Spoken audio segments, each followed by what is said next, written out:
Bienvenidos a este video sobre consideraciones tipográficas.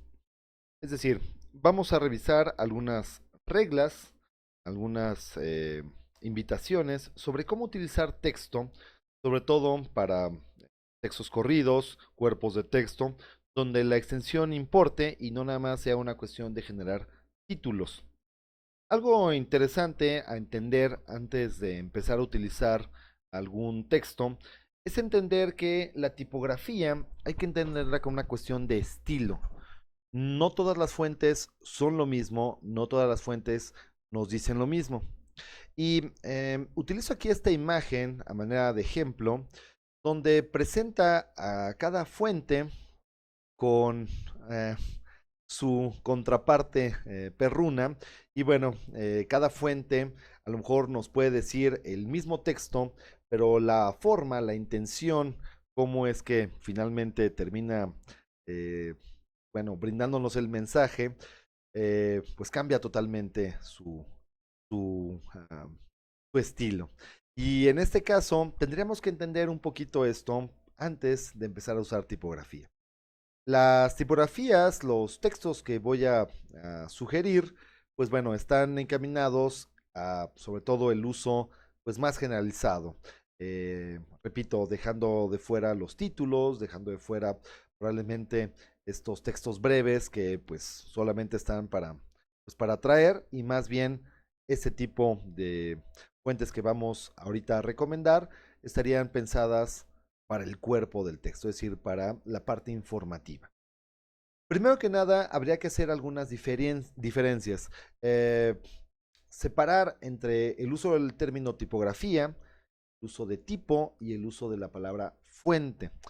Es común usarlas y, bueno, ver que las usan de manera indistinta y si hay una identificación precisa. Vamos a comentarlo. Evidentemente, esto habría que reconocer en qué contexto se están usando y normalmente cuando una persona ajena al contexto del diseño, de la gráfica, utiliza de manera errónea esos términos, bueno, podemos ser comprensivos y pues detectar exactamente a lo que se refiere.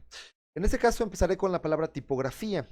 Se reconoce la tipografía con dos acepciones. La primera sería como el arte y técnica de crear y componer tipos para comunicar un mensaje, pero igualmente se ocupa del estudio y clasificación de las diferentes fuentes tipográficas. Vamos a ver esto de tipo y la fuente. Primero, tipo. El tipo es un modelo o diseño de una letra determinada. Si lo viéramos el concepto anterior, pues bueno, la tipografía también se encargaría del diseño de estos tipos, es decir, del dibujo, si ustedes gustan, de diseñar, del armar esta letra, de generarla. Y en el caso de las fuentes, es el estilo o apariencia de un grupo completo de caracteres, números y signos, regidos por unas características comunes. Es decir, aquí es donde ya empezamos a nombrarlas, ¿no? Es Arial y bueno, Arial tiene algunas características que la hacen distinta de una Times New Roman, ¿no? O de una Myriad, de una Trebuchet. Entonces, vamos a ver qué serían las fuentes más recomendadas, sobre todo en el uso de del diseño gráfico. Recordemos, por supuesto, que siempre va a ser importante que cualquier texto que incluyamos en nuestros diseños tiene que ser legible.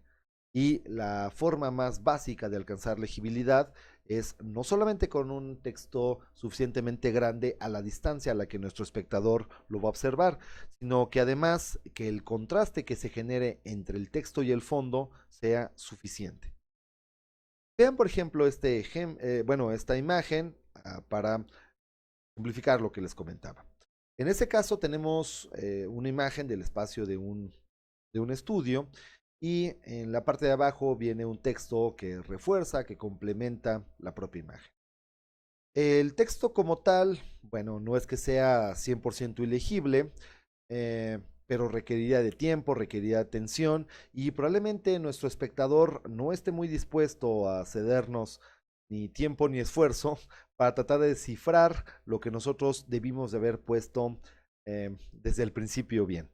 Ahora, ocurre esto, es común que, bueno, dada las decisiones que se han tomado sobre el diseño, se piense que, bueno, el texto hay que usarlo blanco, no hay otro color, fue decidido por el cliente, le encanta el texto en color blanco, es así como exponemos nuestra imagen como institución.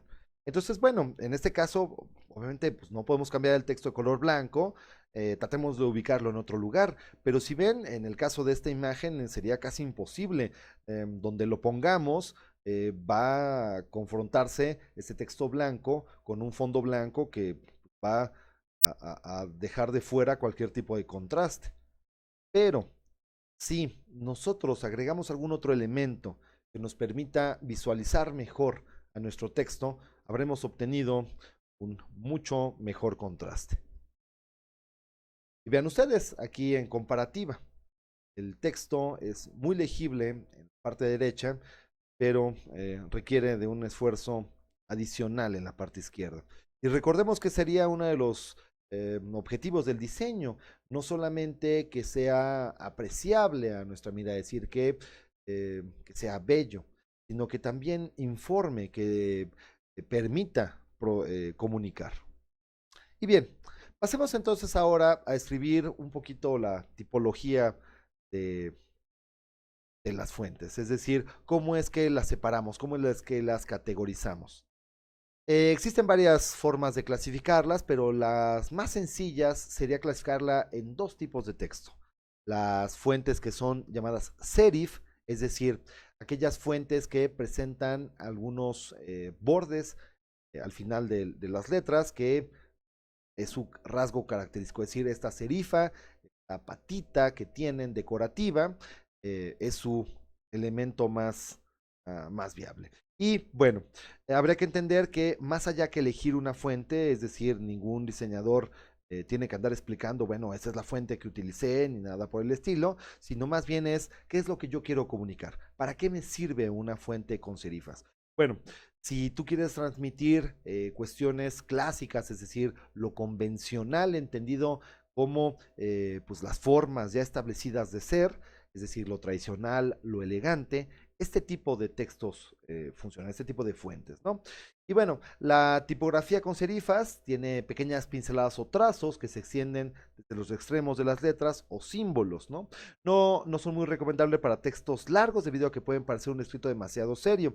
Aún así, a pesar de esta pequeña anotación que hago, habría que reconocer que la gran mayoría de los textos, es decir, novelas, obras que podemos encontrar en la literatura, la gran mayoría están escritas en Times New Roman, es decir, una fuente que presenta estos detalles en los extremos de las letras, y prácticamente es como muy reciente que se han incorporado fuentes que no presentan estos detalles. Veamos algunas para que quede muy claro de qué estamos hablando. Una de ellas, por ejemplo, es la Garamond.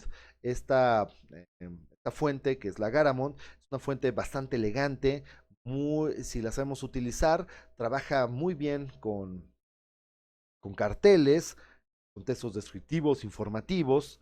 Durante algún tiempo fue, vamos a decirlo, la fuente oficial, claro, con algunas variaciones de la marca de Apple, sobre todo en sus tiempos de los años 90, cuando manejaban toda esta línea de las Macintosh. Era la fuente de Apple, ¿no? La Times New Roman, una fuente, vamos a decirlo, convencional, clásica, la de por default para trabajar. Esta, pues bueno, se puede usar en textos largos, pero también tiende a ser una fuente excesivamente utilizada, excesivamente vista. Por lo tanto, pues bueno, si nuestro proyecto, nuestro producto está encaminado a algo mucho más visible, menos convencional, pues bueno, tendríamos que buscar alejarnos de una fuente como la Times New Roman. La Bodoni, perdón, una fuente que tiene características interesantes, es una fuente muy utilizada, es de las fuentes clásicas, es una fuente que sirve muy bien para describir pues textos que estarían más vertidos sobre todo a lo convencional, a lo protocolario. Lo mismo pasa con Rockwell, una fuente un poquito más dinámica, más alegre. Ustedes ven, nos deja aperturas así grandes, ¿no? La vemos en la Q, en la O, en la D, ¿no? Es una fuente muy bien utilizada, sobre todo para títulos. más que para cuerpos de texto. La Trajan, que viene a ser, a pesar de que la Times New Roman tenga ese nombre como tipografía romana, en realidad la Trajan viene a ser lo que su nombre dice, ¿no? Tratar de recrear las, la fuente que se utilizaba sobre todo en tiempos de Trajano, ¿no?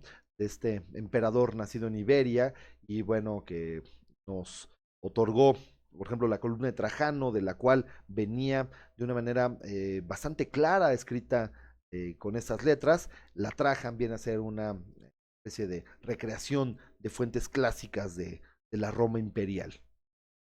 Ahora, pasemos a tipografías que serían, pues, vamos a decirlo, lo opuesto, es decir, fuentes que no ocupan de estos remates, de estos detalles para su trazo, y son las fuentes conocidas por su nombre en francés, sin serifas. El término que usamos es sans serif, ¿no? Entonces, estas fuentes vienen a representar lo moderno, lo juvenil, lo activo. Y esta sería una recomendación importante. Voy a generar algún texto. Si mi texto, en vez de estar pensando, tengo que usar Times New Roman o Arial, bueno, más bien sería, quiero irme por lo convencional, por lo clásico, o quiero irme más bien como con las fuentes sin serifa presentan, es decir, lo moderno, lo juvenil, lo activo, ¿no? Y bueno, ahí está, un poquito, ¿no? Se caracterizan por la poca diferencia entre líneas gruesas y finas, es decir, normalmente el espesor de la línea del propio trazo de una fuente sin serifas tiende a ser más bien vamos a decirlo, parejo. Los remates suelen ser tan gruesos como las propias líneas verticales y no suelen tener soporte, es decir, no hay algún elemento que parezca apoyar la fuente desde la parte de abajo.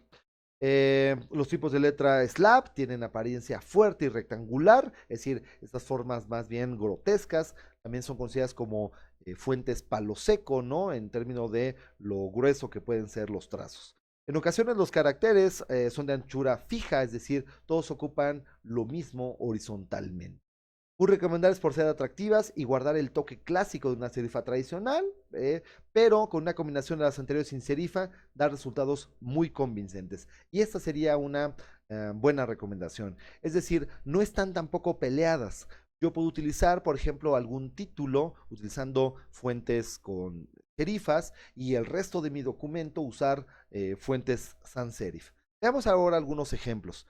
Una de ellas, una muy clásica, muy bien utilizada para textos largos, pero también funciona de manera bastante aprovechable. Fuentes, perdón, en títulos, en encabezados, sería la Franklin Gothic.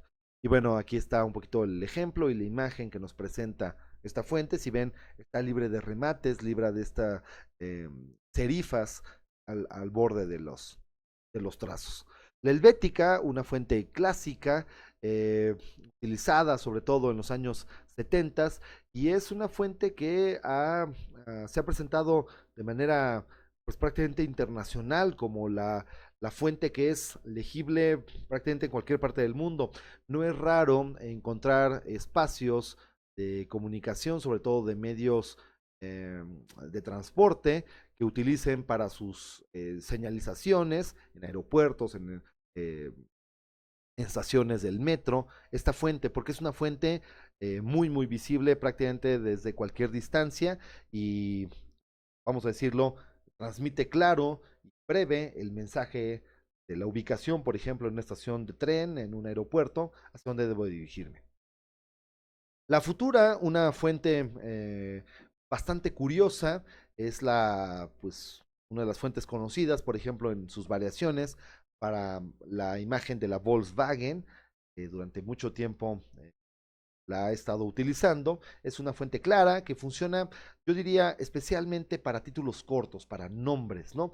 Más que un texto corrido, salvo que nuestro público sea infantil. En el caso de un público infantil, conviene los párrafos, que bueno, evidentemente van a ser escasos, sobre todo porque el niño estaría incorporando la lectoescritura y usar la futura resulta una fuente bastante abierta, bastante espaciosa, muy clara de leer. La Arial, que bueno, aquí sobre todo con algunos antecedentes de que empezamos nosotros, en la mayoría de los casos, trabajando con con Office y específicamente con Word. Era la clásica fuente que ponías y bueno, si ya te habías hartado de Times New Roman, podías incluir la fuente Arial, una fuente que puede ir desde una fuente Arial thin, es decir, así en su expresión más delgada, hasta una ultra bold, que puede ser una fuente pesadísima. Una fuente interesante, una gran alternativa si quiere reemplazar la Times New Roman.